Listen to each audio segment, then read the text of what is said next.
De quoi nous parle-t-il La Fontaine dans Les Deux Pigeons? Évidemment, c'est une histoire sentimentale.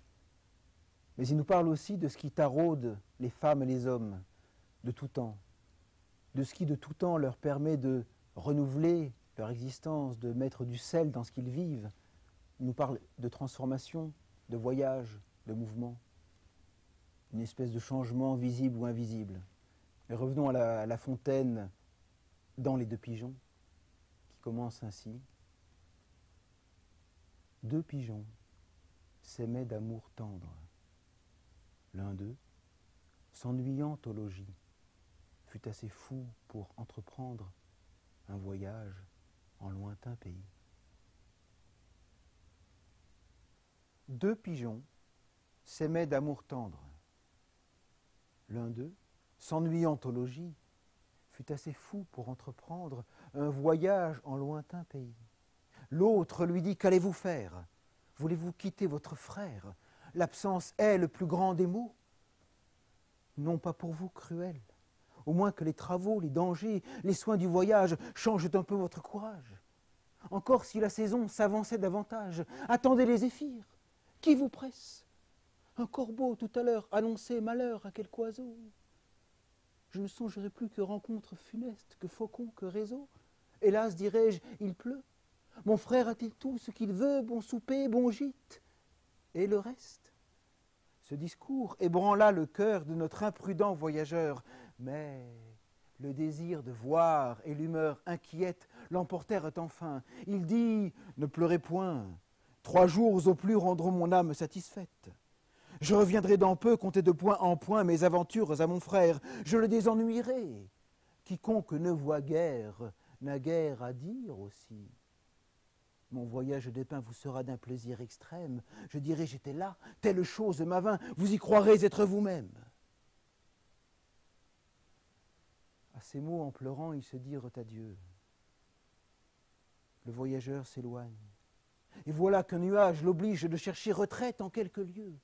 Un seul arbre s'offrit, tel encore que l'orage, maltraita le pigeon en dépit du feuillage. L'air devenu serein, il part tout morfondu. Sèche du mieux qui peut son corps chargé de pluie.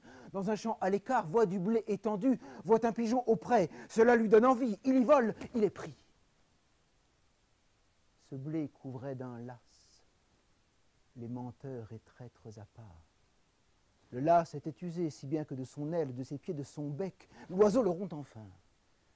Quelques plumes y périllent. Et le pis du dessein fut qu'un certain vautour à la serre cruelle vit notre malheureux qui, traînant la ficelle et les morceaux du lac qu'il avait attrapés, son blé elle força échapper. Le vautour s'en allait le lier quand, des nues, font à son tour un aigle aux ailes étendues. Le pigeon profita du conflit des voleurs, s'envola, s'abattit auprès d'une masure. Crut pour le coup que ses malheurs finiraient par cette aventure.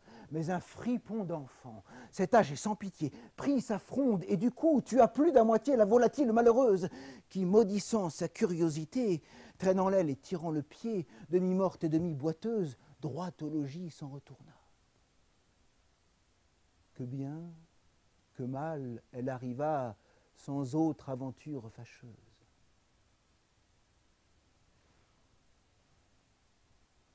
Voilà nos gens rejoints, et je laisse à juger de combien de plaisir ils payèrent leur peine. Amants, heureux amants, voulez-vous voyager? Que ce soit aux rives prochaines, soyez-vous l'un pour l'autre un monde toujours beau, toujours divers, toujours nouveau. Tenez-vous lieu de tout, comptez pour rien le reste. J'ai quelquefois aimé.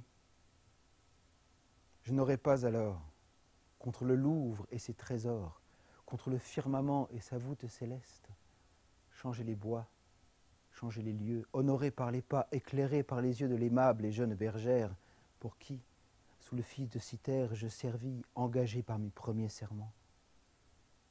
Hélas, quand reviendront de semblables moments? Faut-il que tant d'objets si doux et si charmants me laissent vivre au gré de mon âme inquiète? Ah, si mon cœur osait encore se renflammer, ne sentirais-je plus de charme qui m'arrête?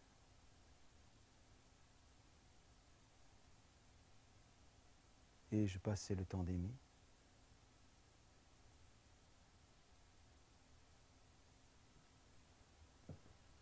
Je pense aussi bien sûr à un des contemporains de La Fontaine, je pense à Pascal.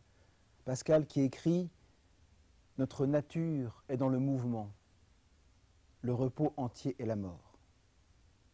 Il écrit aussi « Deux choses introduisent l'homme dans toute sa nature, l'instinct et l'expérience ».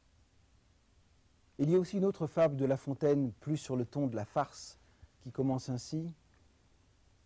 Une tortue était à la tête légère, qui lasse de son trou voulut voir le pays.